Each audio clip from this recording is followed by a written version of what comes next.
Kachhwaha Nandpur grammar नाम नहीं कि आज्ञा आम कुजंग निकटवर्ती ग्राम ये ग्राम आम बंधु मान द्वारा विगत 50 वर्षर ऊर्ध समय धरी बाबा आखंडल मणिकर मेला अनुष्ठित हो माने से विषय आसतु किसी आलोचना रखा जाना आज फास्ट किसी नाला मेला जो आरंभ है आम गाँव जड़े लोक था नित्यानंद महाना बोली सी कहला हे आम आखंड को मेला करा से गछ पाखे बस मेला कर चलला आठ आस्ते आस्ते कौन टे बढ़ला दुखे दुख मागिक आणिक उन्नत नड़िया बांधा पकई पाल पकई आरंभ है बढ़ी बढ़ी चलती विगत केते वर्ष धरी 50-53 वर्ष 53 वर्ष है द्वारा आरंभ होता से व्यक्ति तो यह दाम कले तेणु ये पिला द्वारा आयोजित कर समस्त मागी जाति आज ये 53 वर्ष पदार्पण कर जहाँ जो फांडी आने ये आम गाँव मुख्य से सब कलेक्शन कर मंदिर प्रतिष्ठाटा ये वर्ष है गवर्नमेंट तरफ भी साहय मिलला पब्लिक पटू साहय मिलला ग्रामवासी साहय सहयोग आज मंदिर प्रतिष्ठाटा 22 तारीख में कम्प्लीट है 24 तारीख सर मंदिर प्रतिष्ठा आज कराई नहीं ए वर्ष आगर मंदिर नथिला ना ये वर्ष मंदिर आरंभ होइला 23 आरंभ होइतला गवर्नमेंट जानले कि ये प्रतिष्ठा कोन ए मंदिर प्रतिष्ठा मंदिर पूर्ण होला पर 24 तारीख पूर्णावती है ये 24 तारीख को पति चल 27 मेला का आरंभ। अच्छा तमाने आगरु ठाकुर रहुथिले छोट फटो द्वारा पूजित पूजा पाउथिले किंतु वर्तमान मंदिर करी हम माने पूजा करी प्रभुंकर मेला शेष रे किछि किंवदंती थिला मेला शेष रे प्रभु सर्प रूप रे भक्त मान को दर्शन दियंती एमते किछि लोक माने किछि कहंती जा लोक मते प्रकाश पाए बोली से विषय कोन ठी कहबे से आगे जते प्रथम पूजा होता जेमती ले फटो पूजा होता फटो पूजा 5 दिन जो पूर्णावधि सरला तापर आम देखीचु बहुत सर्प गोटे बाहर विश्वास तो रही आसी ना आज्ञा आमर दिन चली से दिन ठारू पूजा पाठ आम कर आसुचे आम ग्राम रे आउ को को मंदिर सब अछि आम ग्राम देवती मंदिर अछि नाथ मंदिर अछि साई मंदिर अछि अभिराम मंदिर अछि अभिराम परमहंस नहीं कि आस आम बुली जा आज रही संध्या आलती दर्शन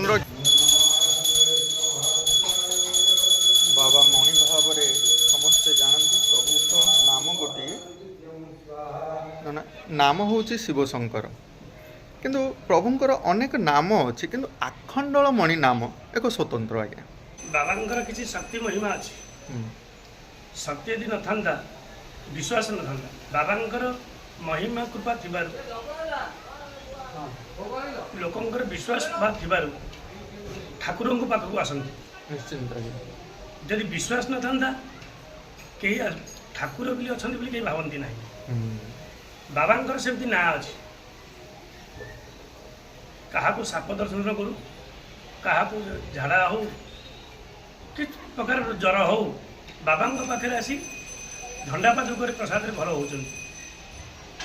हो देखिबार ये जगह पूजा करने भितर अनुताप निजे काल बैशाखी यही प्रकार है जे आमर ये जगह टेन भी भांगीगला लोक भी ठिया पानी वर्षा होगला अखंड सेमती जलू थाए अखंड भासीगला से बस चक्र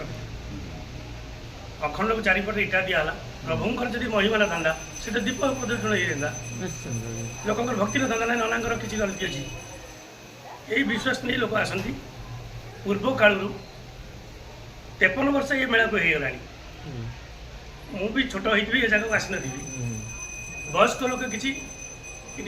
नड़िया बांगा पकई मेला महोत्सव आरंभ करते मोर बापा ये जगह आसी पूजा करुले तापर आस्ते आस्ते परिक्रम हबार मु पूजा भी शिखिकी ए जगह आसी उपस्थित हो सारे से वयस्क लोक भी किसी जा सारे आते अच्छा ठाकुर महिमारू ये मेला चालू रही अच्छी मेला घरे करहब मंदिर भी करहब कहीं प्रभुंकर जो जार विश्वास अच्छी से जगह को जी लोक आपण ठेई ना कि मो ठेई कथा ना ए जगह मेला हो 53 वर्ष हो गलानी लोकंकर किसी विश्वास अच्छी मानसिक भी ए जगह आसी उपस्थित करूछंती पूर्ण होउछि मानसिक मानसिक भक्त पूर्ण माने नहेले। आसुछंती आज्ञा किछि असुविधा हमर रहुछि आमे रुद्राभिषेक पूजा आज्ञा करिथाउ तेणु रुद्राभिषेक पूजा पर आखंडल मणिंकर स्वतंत्र नाम अनुसार आमे जो मेला रखिथाउ मेला आउ किछि विधि विधान थाए इठी षोडश पूजा पूजा करा जाए स्नान करा जाए नित्यकर्म करा जाए भोग करिबार विधि अच्छी तो मेला बही आम पढ़ू आउ शिव पूजा कहले अभिषेक कहले क्षीर ये पूजा करने पड़ो क्षीर आखु गंजे कंद महू घर्षण कर अभिषेक करने पड़ो जलादिवास जो कहुच्छी आम ये जलादिवास करूना ये मेला आम करूँ मेला पंचोपचार पूजा करूँ होम करूँ जानिछे श्रद्धालु भक्त माने कहबी जो माने भी आसी थांदी समस्ते प्रभुଙ୍କ निकटକୁ तो आसी थांदी शिवଙ୍କ पाखକୁ आसिकरी मनस्कामना करिबा पूर्वरु सर्वप्रथमे नंदीଙ୍କୁ ସେମାନେ भेट होई थांदी नंदीଙ୍କର दक्षिण कानरे किछि कहि थांदी ए कथा लोकमतरे रही आसीछि एवं शिव पुराण रे मध्ये अछि जदि नंदीଙ୍କ कानरे आमे किछि सर्वप्रथमे हमर दुख जणैबा हमर किछि कथा रखिबा शिव प्रथमे ही तांकर दर्शन करबा वृषभ दर्शन करा वृषभ दर्शन कले ही शिव कृपा लाभ कृपा करिता लाभ करा। तेणु शिवଙ୍କ कृपा पाइबा पई हेले प्रथमे वृषभଙ୍କୁ दर्शन करा जाई थाए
वन्दे बालस्फटिकसदृशं कुन्तलो लासिवक्रं दिव्यकल्पी नवमणिमयी किङ्किणी नूपुरादि दीप्ताकार विशदवसनो सुप्रसन्नो त्रिनेत्रं हस्त्रो वज्राभ्यां बटुकमनिशं शूलदण्डो दधानं। से मेला सहित पूजार व्यवस्था रोचे से विषय मेला सहित पूजार किसी ठाकुरंकर स्नान होची उपचार होची होम कार्य होची। उत्सवानंदपुर ग्राम रे आमर बाबा अखंडल मणिंकर पांचपाली मेला आयोजन करा जाउछि। ए मेलाटी विगत दिनरू आमे जानि आसुछु जहाँ विगत 50 वर्ष ऊर्ध्व हेब ए मेलाटी 53 वर्ष होला हे आसुछि। मेला शेष रे प्रभु दर्शन दियंती बोली सर्प रूप रे आसी से विषयटी कहबे। आज्ञा सर्प केमिति आसे कौन आसे कहीं जानती किसी दया थिले काहाकू देखा मिले कि दया नथिले काहाकू देखा मिले ना कि साप आसे कहीं जानी पारंती। ठाकुर ठीक अच्छा भक्ति नथिले भाव आसे